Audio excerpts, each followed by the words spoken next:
So I would say that Iran tends to macro-manage rather than micromanage their proxy groups. So it's not usually the case where they call up whether it's the leaders of Hamas or Hezbollah or the Houthis and say, okay, do X, Y, and Z today. They tend to defer to those leaders themselves, but so they don't micromanage, but on a macro level, they do have enormous influence, just given the fact that they're oftentimes the chief financier and military supplier of these groups. Now, I guess the main point I'd make, Ian, is that we really have to distinguish between being anti-Israel and pro-Palestine.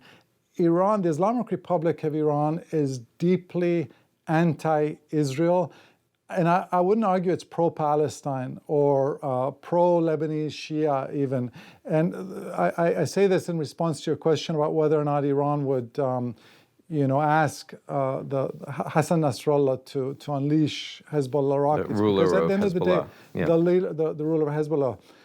Because at the end of the day, Iran doesn't care about the well-being of Palestinians. It doesn't care about the well-being of Lebanese or Yemenis or Iraqis.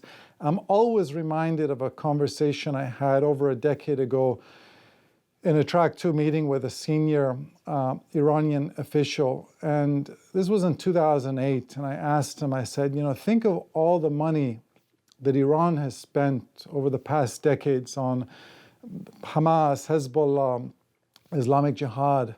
It was then billions of dollars. Now it's many billions of dollars. And I said, think of how many Palestinians and Lebanese you guys could have educated, sent abroad to become doctors, lawyers, and engineers. And I'll never forget his response. He said, what good would that have done for Iran?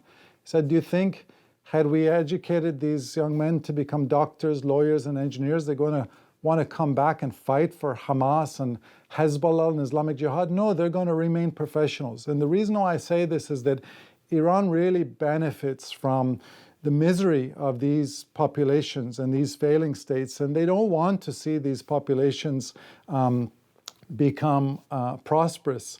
And so in some ways, the more these populations experience conflict, whether it's conflict amongst themselves or direct conflict with Israel, Iran has tended to benefit from this despair of these Arab populations.